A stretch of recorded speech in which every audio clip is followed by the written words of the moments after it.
C'est l'histoire d'une nageuse qui bat 3 records universitaires aux États-Unis. Un petit détail quand même, cette nageuse, avant, c'était un nageur.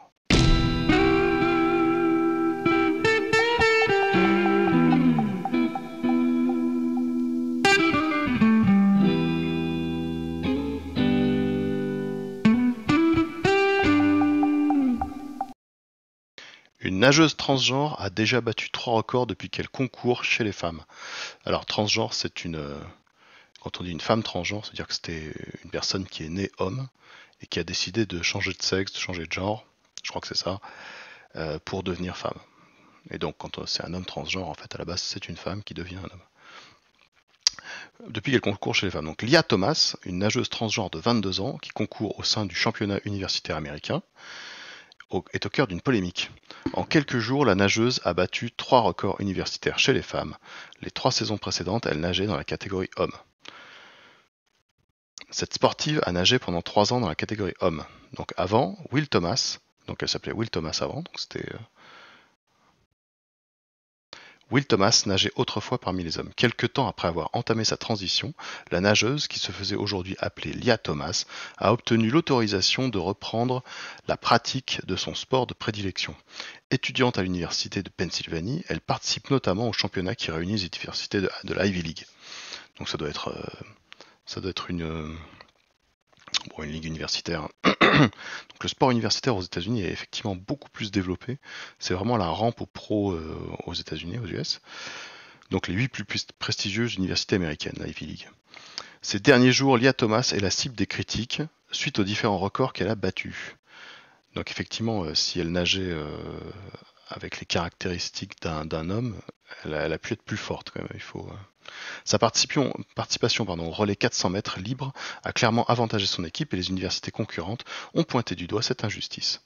Les jours précédents, elle avait remporté le 500 mètres libre en 4 minutes 35 secondes et 6 centièmes, ce qui est sans doute beaucoup mieux que moi, arrivée 12 secondes avant celle qui a terminé deuxième. 12 secondes. Le turbo. Donc effectivement, si donc c'était un homme à la base, elle s'est développée parce que elle a 22 ans, depuis 3 ans, elle a fait sa transition. Donc elle a fait sa transition en gros à 19 ans, juste après 18 ans en fait. Donc jusqu'à 18 ans, elle s'est développée dans un corps véritablement d'homme et ensuite seulement elle a dû prendre des hormones, quelque chose comme ça. Donc on peut comprendre qu'elle ait une carrure supérieure. Ces records ne plaisent pas à tout le monde. Elle a remporté le 100 mètres libre et le 200 mètres libre au mois de novembre, de quoi attiser les jalousies, mais aussi se poser des questions quant à la place au sein de la compétition féminine.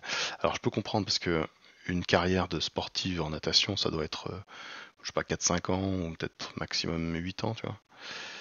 Et donc j'imagine que tu dois avoir les boules quand tu vois un kit car turbo qui te passe devant. Ces chronos sont tellement rapides qu'ils ont tous battu les précédents records de la NCCA, l'Association nationale américaine des sports universitaires, bien évidemment.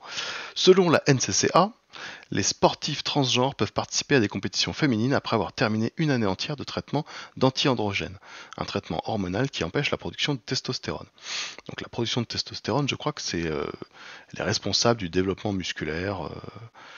Et j'avais vu que genre c'est du 2 pour 15 ou 2 pour 12 la différence entre hommes et femmes. Enfin après ça dépend des caractéristiques évidemment.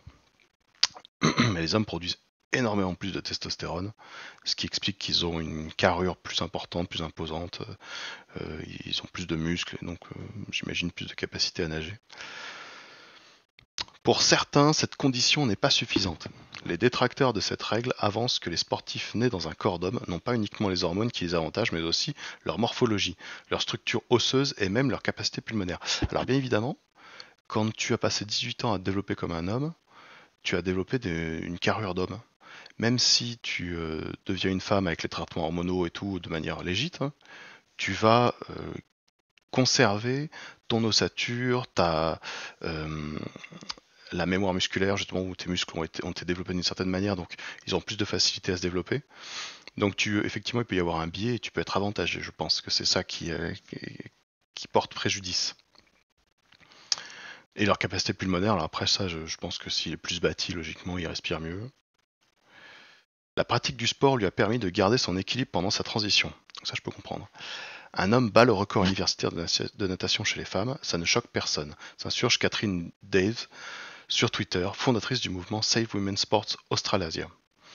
Je nage depuis que j'ai 5 ans, explique Lia Thomas. En attendant le processus de mon coming out trans, continuer à nager était très incertain. Réaliser que j'étais trans a remis cela en question. Allais-je pouvoir continuer et comment ? Elle affirme que le fait de pouvoir aujourd'hui reprendre les compétitions sportives est une reconnaissance et l'aide à retrouver son équilibre. Malcolm Harris, journaliste au New York Inquiry, a lui aussi salué le courage de la nageuse qui mérite des félicitations et non un examen approfondi de son cas. Selon lui, la pratique du sport et l'épanouissement des sportifs sont plus importants que des questions de record. Alors oui, mais le problème, c'est que le sport est un business, c'est un spectacle.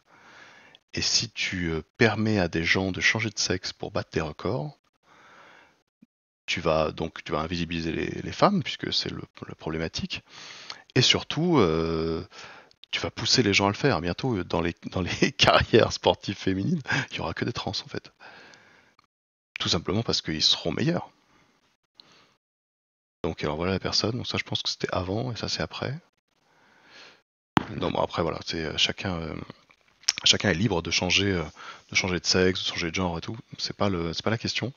Par contre, il y a une question de légitimité, de fair play, de justice dans le sport et dans l'équité. C'est comme en boxe, si on fait se battre des gens qui ont 50 kilos et d'autres 90, il y a une certaine illégitimité. Les mecs de 50 vont se faire aplatir, mecs ou femmes d'ailleurs. Et là, on est un peu dans ce cas-là, même si c'est pas un sport de combat. On a une personne qui a plus de carrure, plus de muscles, et qui va logiquement et qui bat ses condisciples de manière illégitime. Ouais. On peut se poser la question en tout cas. Et surtout, moi j'imagine les femmes à côté qui elles ont 4 ou 5 ans pour tenter de faire quelque chose, et là elles voient le turbo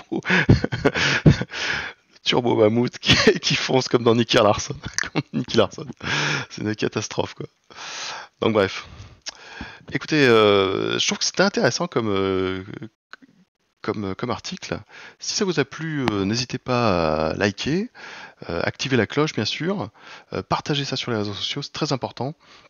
Et je vous dis à la prochaine.